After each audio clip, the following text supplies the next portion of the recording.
Dadangu, wajua pale kanisani kulikuwa kuna msichana mmoja hivi alikuja akasema atashiriki na sisi, lakini sasa hii yani imefika muda mrefu simuoni. Sasa sijui kama yuko na shida gani huko aliko.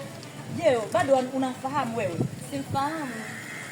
Na ndio ilikuwa mara yake ya kwanza wajua. Mimi hata sijui, lakini acha tu tumuombe Mungu amsaidie kwenye hapa. Sasa tutafanyaje? Sina huyu ndo mwenye tulikuwa tunaongelea. Dadangu, wewe ndo tulikuwa tunaongelea kuhusu, sijui kama tumekufananisha ama ni wewe by the way. Mimi. Wewe ulikuja kanisani kwetu siku moja ukasema utashiriki na sisi. Na ukapotelea. Alafu ukapotelea hivyo hivyo. Haya mwenzangu, tuambie ulikuwa na nini, ama ulibadilisha kanisa, ama ulikuwa na shida gani? Sikubadilisha kanisa, ila nilikuwa nimeshikwa na matatizo mara hivi ile. Matatizo gani dadangu mpaka umsahau Mungu wako kabisa, useme sitaenda kanisa, na kanisani ndio kuko na masuluhisho. Nilipata rafiki mmoja alikuwa mpenda pombe, Tanzania huku na huku. Mara niambia njoo huku tukafanya hivi tutapata pesa, njoo tufanye hivi tutapata pesa. Makubwa tena. Dadangu ukachukua uamuzi gani sasa wewe? Hivi leo mnaniona hivi na ushuhuda mmoja. Siku moja tukaenda kwa Islam na wenzangu.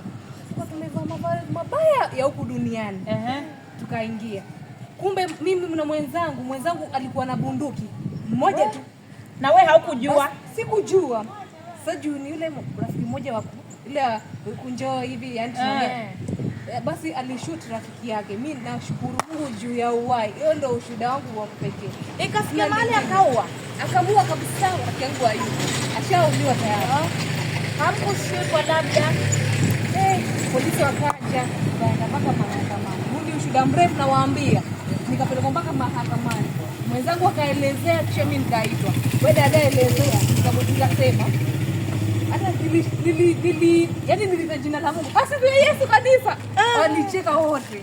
Nikamwambia mimi niko hivi.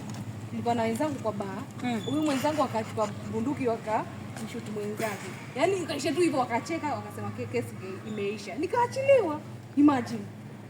Sasa dadangu, ona, nikikusomea katika kitabu cha Luka 17 mstari wa kwanza na kuendelea, Mungu anatuambia ya kwamba makwazo hayana budi kuja, lakini ole wake mtu yule ambaye haja kwa sababu yake. Dadangu, unapopatwa na shida usisahau eti ukaacha kanisani ukafuata mambo ya dunia. Hapana.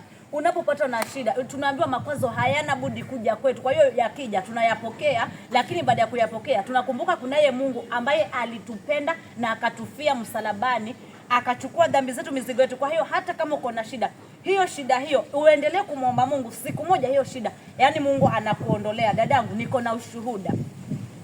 Unaona mimi nilikuwa yani nikilala hivi nina maono kabisa, yani ninaota ndoto, yani ninaona kabisa yani kitu kinafanyika wazi hivi kwa usingizi, na nikawa niko na ule ufahamu. Unaona, nikiamka nakumbuka kila kitu chenye nimeota kwa ile ndoto. Lakini dadangu, maono yangu yakaja yakakata ghafla. Nikawa ninaomba Mungu, kwa ni shida ni nini? Yani ninalala, ninaota kabisa kitu hivi, lakini nikikumbuka ufahamu wa kwa nimeona kitu kwa usingizi niko nao, lakini ufahamu wa kwa ni kitu gani chenye nimeona sina.